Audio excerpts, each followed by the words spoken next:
How do homeless people shower without a home? How do homeless people living on the streets wash? How do people experiencing homelessness maintain personal hygiene when they have nowhere to live? Where can homeless people sleeping rough in UK shower? What are the best shower options for homeless people?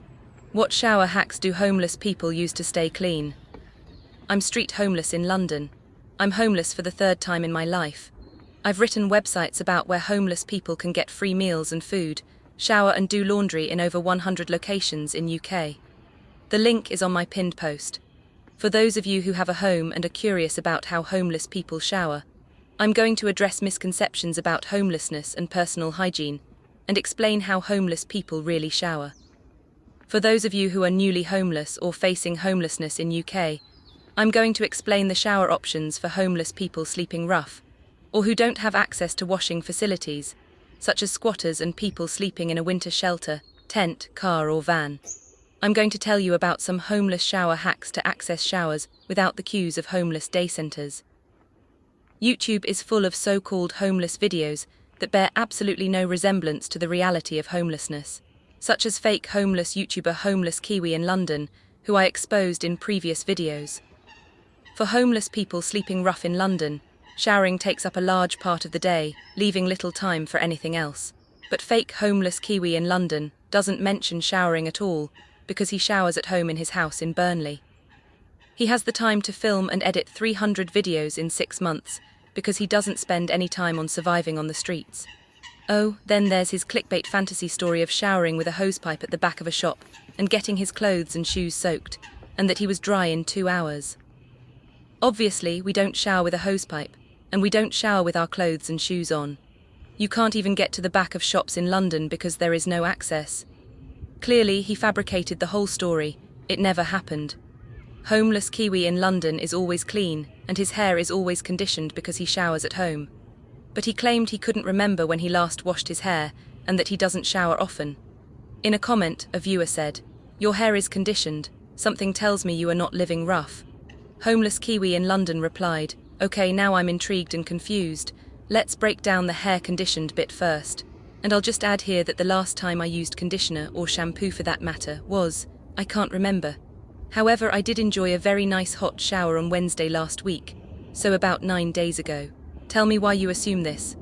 If fake Homeless Kiwi hadn't showered for 9 days, it would show, and his hair would be very greasy. Obviously, he last showered this morning at home. He showers every morning at home to look presentable for the camera, and resorts to gaslighting when questioned. Everything in his videos is fabricated and staged to get views, likes and subscribers.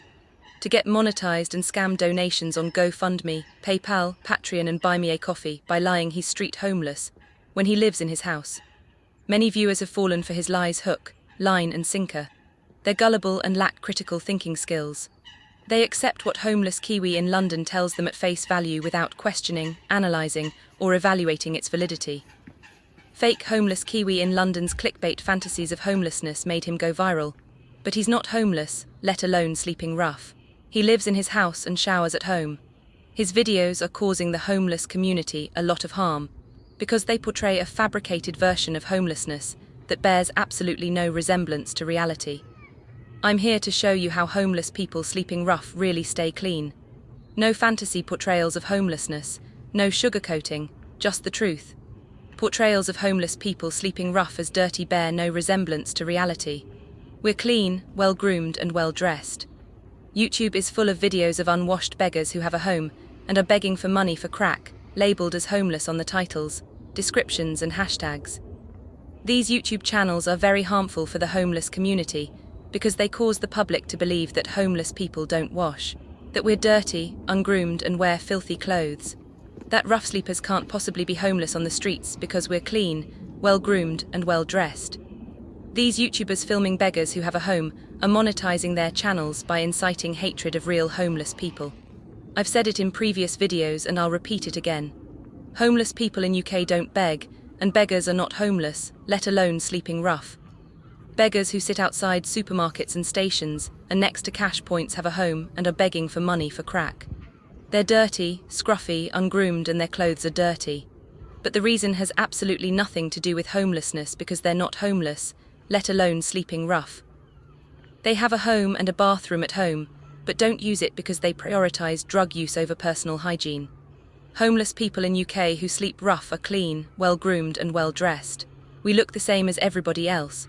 We try very hard to blend in because homeless survival is about going unnoticed. If you're homeless or facing homelessness in UK and have recourse to public funds, the best way to access a shower is to make a homeless application to your council. If your priority need homeless, they must get you temporary accommodation the same day. Then you'll have a room with your own shower or have access to a shared bathroom. For information about how to make a homeless application in England, Wales, Scotland and Northern Ireland, see the links on my pinned post. People who have a home don't understand how much time and effort staying clean takes for homeless people on the streets. For people with a home, showering takes 5 minutes. But for homeless people sleeping rough, accessing a shower takes up a large part of the day, and I'm going to explain why. Most homeless people sleeping rough in cities in UK shower at a homeless day centre.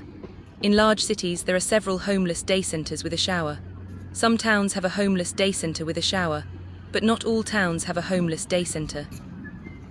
Showering at a homeless day centre takes up a lot of our day, as we have to get to the homeless day centre by public transport or walk there, and then wait for our turn to shower, and then get back. It leaves little time for anything else. At most homeless day centres, to shower we have to put our name down on their shower list when we arrive. In some homeless day centres, we have to wait up to 4 hours for our turn to shower. For example, to shower at a homeless day centre, we might have to travel 1 hour on public transport or longer, wait up to 4 hours for our turn, and another hour on public transport or longer back. That's 6 hours just to shower. Compare that with 5 minutes it takes people who have a home. Some homeless day centres have separate showers for men and women. Other homeless day centres have unisex showers. At homeless day centres that have separate showers for men and women wait less time than men because there are less women using the shower than men. Some homeless people queue outside a homeless day centre for 2 hours before they open to be one of the first on the list for the shower. The homeless day centre I go to has few people, so most of the time I can go straight into the shower. But that's rare for a homeless day centre. It takes me over an hour and a half to get there and the same back. I call it homeless commuting. I stay at the homeless day centre for 4 hours and shower and get free breakfast and lunch. That's 7 hours of my day gone just to shower, have breakfast and lunch. Homeless day centres with showers that open every day are rare. They're open once a week, twice a week, 3 times a week, 4 times a week or 5 times a week. So you can't shower every day unless you're in a large city and are prepared to go to more than one homeless day centre on different days. But it would take over your whole life and leave no time for anything else. So it's a balance, staying reasonably clean but not allowing it to take over your life. Most winter shelters that open between November and March don't have showers, so the only way homeless people sleeping there can shower is to go shower at a homeless day centre. Winter shelters are unfit for human habitation.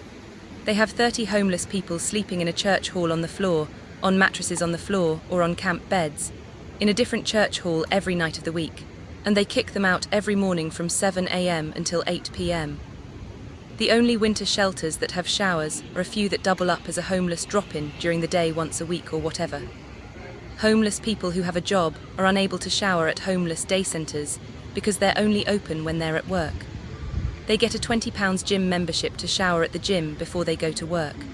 A gym membership also gives them access to a locker to leave their belongings while they're at work so they don't look homeless, and they collect them in the evening after work. If you're homeless in a town or rural area where there are no homeless day centres, then your only option to shower is to get a gym membership to shower at the gym, or shower at a friend's or relative's place. Or you can wash in the wash basin of a disabled toilet with hand wash and a flannel. You can get a radar key that opens disabled toilets on Amazon for £3.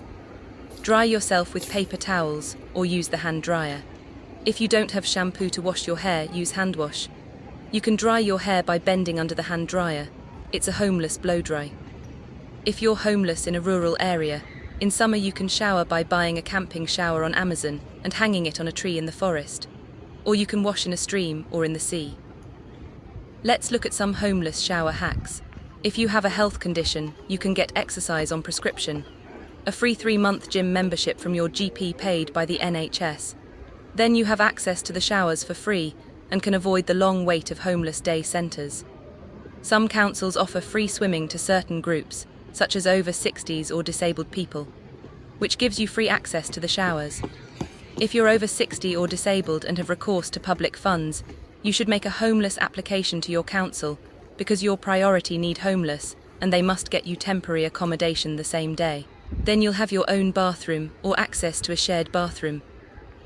Some community centres have a shower that they don't tell anybody about. If you go to a community centre regularly for activities and the staff know you, ask them if they have a shower you can use. Check the websites of community centres. They might list a shower on their hall hire page.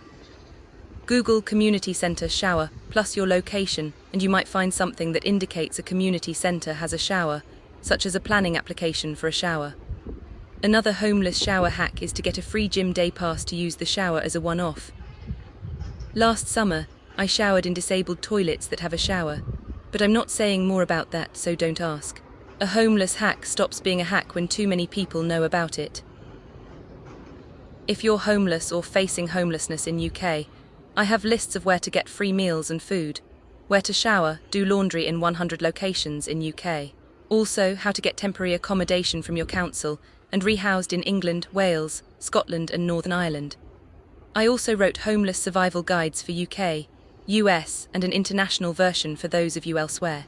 The links are on my pinned post.